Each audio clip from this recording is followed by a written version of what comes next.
sabar pastinya rangkaian fakta seputar polemik ruko makan jalan ini.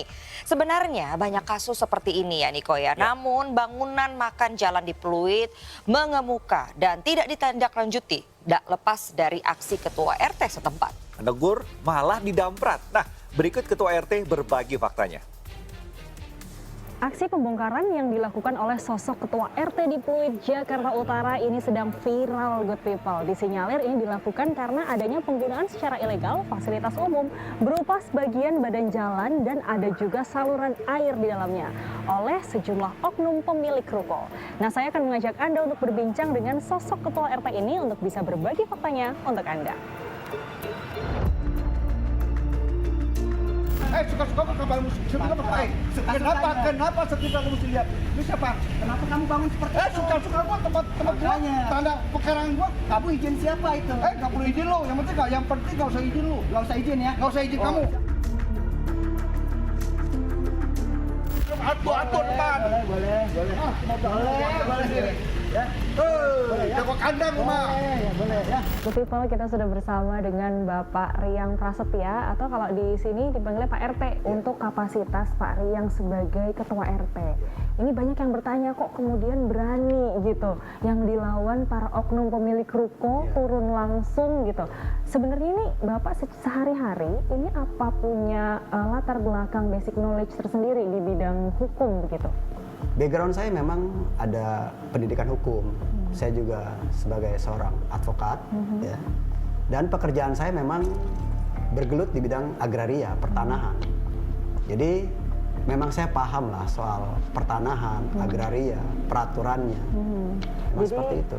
Apa kemudian latar belakang yang bikin Bapak kok sebegitu vokalnya dan juga berani banget itu langsung turun ke lapangan dan menertibkan secara langsung begitu? Ya. Lingkungan kami itu di RT 11 khususnya ya, dan lingkungan Pluit pada umumnya, itu kan datarannya lebih rendah.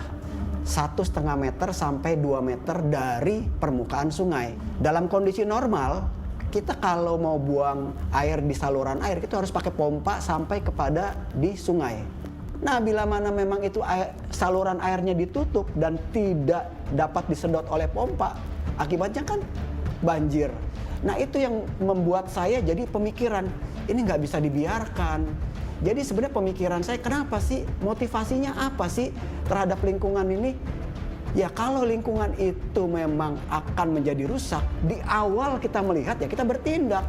Karena ini kalau tidak dibiarkan, kalau misalnya tidak dilakukan penindakan dan dibiarkan, ini akan berimbas kepada lingkungan RW-RW yang lain.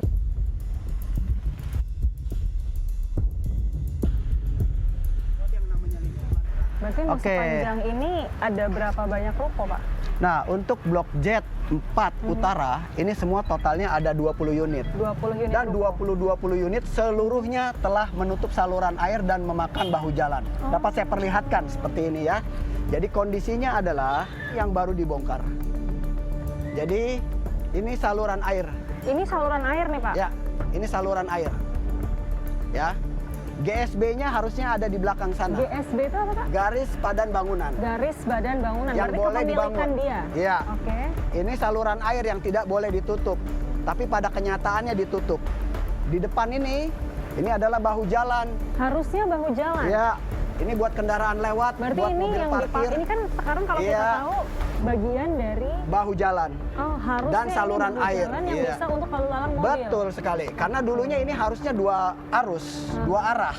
Tapi karena menyempit sekarang jadi 1 arah. Dan dipergunakan seperti Iya, yang bisa tempat dilihat. usaha. Ya. Ini prasarana umum. Lahan milik negara kok digunakan untuk seperti kepentingan pribadi. Nah, ini kan nggak boleh. Belum lagi yang dipergunakan untuk tempat parkir. Tempat tuh. parkir. Iya. Oke. Nah, Pak, kalau kita agak sedikit ngomongin ya, mungkin isu lingkungan ini kan secara dampak mungkin Bapak personal ini tidak langsung merasakannya. Tapi mungkin banyak yang bertanya-tanya, kok Bapak mau sebegitu memperjuangkannya sampai turun, sampai bongkar, sampai segala macam gitu. Nah, pelanggaran ini demikian juga. Ini kan pelanggaran kecil. Menutup saluran air, memakan bahu jalan yang bukan haknya. Lingkupnya kecil di lingkungan RT 011 RW 03. Tapi dampaknya kalau ini dibiarkan berdampak kepada seluruh tempat di ibu kota ini. terutama di Jakarta. Nah kalau ini berarti Bapak bongkar ini sendiri nih? Iya, saya untuk perlihatkan kepada Pemprov, kepada petugas yang datang, pejabat-pejabat yang datang bahwa itu adalah saluran air. Jadi jangan ditutup, biar ngelihat ini saluran airnya gitu loh. Ini saluran air, ke arah sana ini saluran air semua. Nah di depan saluran air itu adalah bahu jalan, kan gitu. Tapi kan dibangun ini, ya kan izinnya siapa? Siapa yang ngizinin? Siapa yang memberi izin? Keluarin aja sertifikatnya, keluarin aja IMB-nya, kan gampang.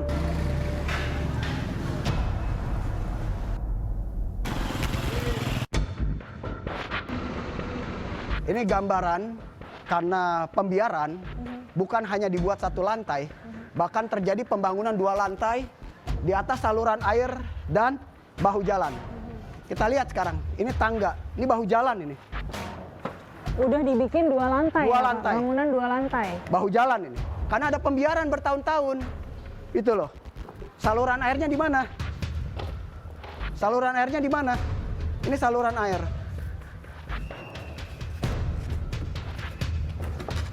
Ini saluran air. Ya. Ini saluran air. Dia tutup di beton. Ini bahu jalan ke depan. Nggak boleh, GSB-nya tuh ada di dalam. Mana boleh saluran air ditutup, bahu jalan dimakan. Berarti Nggak harusnya ada. batas bangunannya tuh hanya Di sampai... dalam. Oh.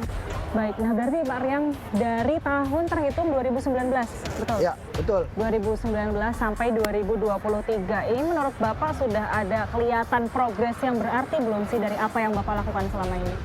Kalau saya melihatnya ya, kalau tanpa turun tangan dari Pemprov, penertiban atau bahasa saya penertiban, tidak mungkin terjadi. Sulit sekali. Ini harus sudah tingkatnya Pemprov. Jelas-jelas ini pelanggaran, nggak bisa didiemin, nggak bisa. Kalau ini dibiarkan, di tempat lain seluruh kelurahan Pluit dan di kelurahan lain akan ikut-ikutan. Karena apa? RT 11 di Pluit melanggar, nutup saluran air, makan bahu jalan, nggak ditegor, didiemin saja. Yang lain ikut-ikutan, nggak bisa. Harus bongkar. Nah Pak, ini balik lagi, mungkin Bapak melakukan ini semua kan vokal dan juga berani. Langsung turun, langsung bongkar segala macam.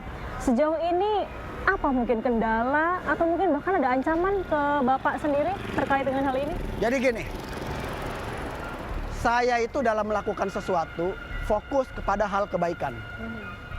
Fokus kepada hal lingkungan. Di luar dari itu, buat saya itu adalah resiko apa yang sudah saya lakukan. Ini dampak paling nyata apa sih sebetulnya Pak dari lahan-lahan yang dicaplok oleh oknum-oknum ruko ini? Oke, pertama, awalnya jalanan ini luas, parkir gampang ya. Sekarang setiap Sabtu dan Minggu silakan hadir ke sini, ini nggak bisa parkir. Itu yang pertama, karena adanya penyempitan jalan. Ini sekarang lebar kembali setelah saya normalisasi. Kedua, kalau seandainya mereka sudah membereskan bahu jalan dan saluran air, jalanan tidak banjir, ya kan? Air hujan bisa turun ke saluran air dan bisa kita sedot ke sungai. Bergerak sebagaimana mestinya ya Bergerak Pak ya? sebagaimana mestinya. Baik, terima kasih banyak ya Pak Riang sudah mau berbagi fakta bersama kita hari ini. Nah, Good People, itu tadi perbincangan saya dengan juga Pak Riang, yang mana memang bagaimana sekelumit kisah dan juga perjuangan beliau untuk menertibkan oknum-oknum ruko yang mencaplok begitu ya, lahan yang tidak sebagaimana mestinya. Terima kasih banyak Bapak untuk hari ini, sehat selalu.